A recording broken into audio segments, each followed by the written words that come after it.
भागवत महापुराण की जय। कृष्ण कन्हैया लाल की जय। राधा रानी की जय। भगवान श्री कृष्ण के सभी भक्तों को राधे राधे। जय श्री कृष्ण।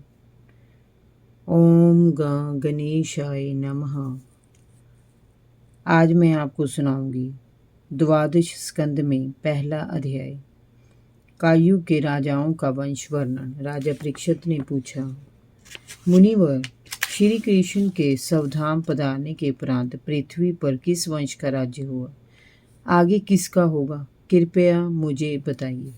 श्री सुखदेव जी ने कहा, परीक्षित, जरासंध के वंश में जो अंतिम राजा होगा वह पूर्णजय नाम का राजा होगा।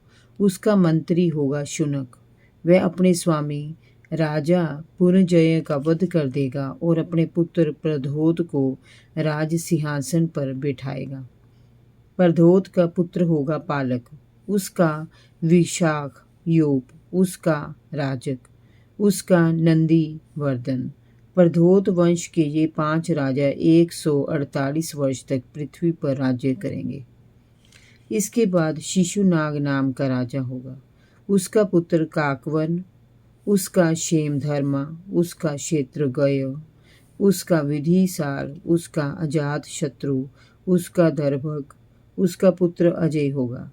अजय से नंदीवर्धन, उससे महानंदी। ये 10 राजा शिशु नागवंश के कहलाएंगे।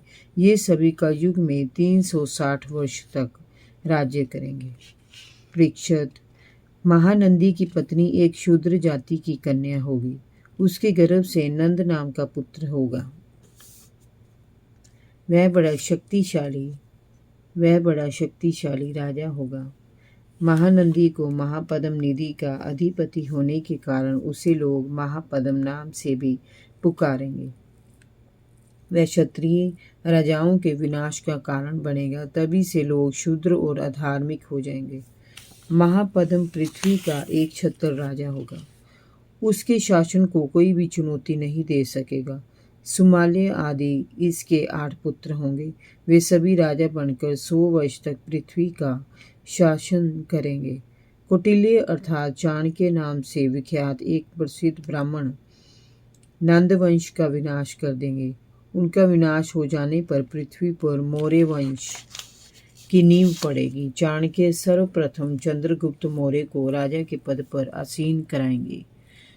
चंद्रगुप्त का पुत्र होगा वारिसार और उसका पुत्र अशोकवर्धन महान सम्राट होगा। अशोक का पुत्र होगा सुयश, उसका संगत, उसका शालीशोक, उसका सोम शर्मा, उसका शतधन्वा और उसका पुत्र होगा बृहद्रथ। मौर्य वंश के ये 10 राजा कलयुग में 137 वर्ष तक राज्य करेंगे। परीक्षित, बृहद्रथ का सेनापति पुष्पमित्र शुंग नाम का होगा। वह अपने स्वामी को मारकर समय राजा बन जाएगा। इसका पुत्र होगा अग्निमित्र और उसका सूर्यज्येष्ठ होगा। उसका वसुमित्र, उसका भद्रक, उसका पुलिंद, उसका घोष, उसका व्रजमित्र, उसका भागवत और उसका देवभूति। शुंग वंश के ये 10 नरपति 112 वर्ष तक पृथ्वी पर राज्य करेंगे। शुंग वंशी राजाओं के बाद पृथ्वी पर कनव वंशी राजा होंगे। शुंग वंश का अंतिम राजा देवभूति बड़ा ही लंपट होगा। उसका मंत्री कनव वंशी वसुदेव उसे मार डालेगा। वसुदेव का पुत्र होगा भूमित्र, उसका नारायण, उसका सुशर्मा। ये बड़ा यशस्वी राजा होगा। ये चारों नरपति कानवायन कहलाएंगे और कलयुग में 345 वर्ष तक राज्य करेंगे। सुशर्मा का शूद्र सेवक बलि अंध्र जाति का होगा और बड़ा दुष्ट होगा। वह सुशर्मा को मारकर समय राजा बन जाएगा। उसके बाद उसका भाई कृष्ण राजा होगा। कृष्ण का पुत्र भी शातकर्ण और उसका पौर्णमास होगा। उसका लंबोदर, उसका चिबिलक, उसका मेघ सवाती, उसका अटमान, उसका अनिष्ट कर्मा, उसका हाल्य, उसका तलक, उसका पुरुष भीरु, उसका सुनंदन, उसका चकोर। उसके 8 पुत्र बहु कहलाएंगे। सबसे छोटा शिव स्वाति बड़ा वीर होगा। उसका पुत्र गोमती पुत्र, उसका पूरीमान, उसका मेद शिरा, उसका शिव स्कंद, उसका यश श्री, उसका विजय और उसके 2 पुत्र चंद्रविग और लोमधी होंगे। ये 30 राजा 456 वर्ष तक पृथ्वी का राज्य करेंगे। परीक्षित इसके बाद अवभृति नगरी के साथ अभीर, 10 गर्दबी और 16 कंक पृथ्वी पर राज्य करेंगे, जो बड़े लोभी होंगे। इनके बाद 8 यवन और 14 तुर्क राज्य करेंगे। उनके बाद गुरंड और 11 मोन राजा होंगे। मोनों के अतिरिक्त ये सभी 1099 वर्ष तक पृथ्वी पर राज्य करेंगे। 11 मोन नरपति 300 वर्ष तक राज्य करेंगे। उनके बाद किलिकिला नगरी में भूतनंद नाम का राजा होगा। उसका पुत्र वंगीरी, उसका भाई शिशु नंदी तथा यशो नंदी और प्रवीरक 106 वर्ष तक राज्य करेंगे। उसके बाद बाहिलकों का राज्य होगा। उनके बाद पुष्पमित्र और दुमित्र क्षत्रियों का राज्य होगा। बाहिलक वंशी एक साथ कई प्रदेशों में राज्य करेंगे।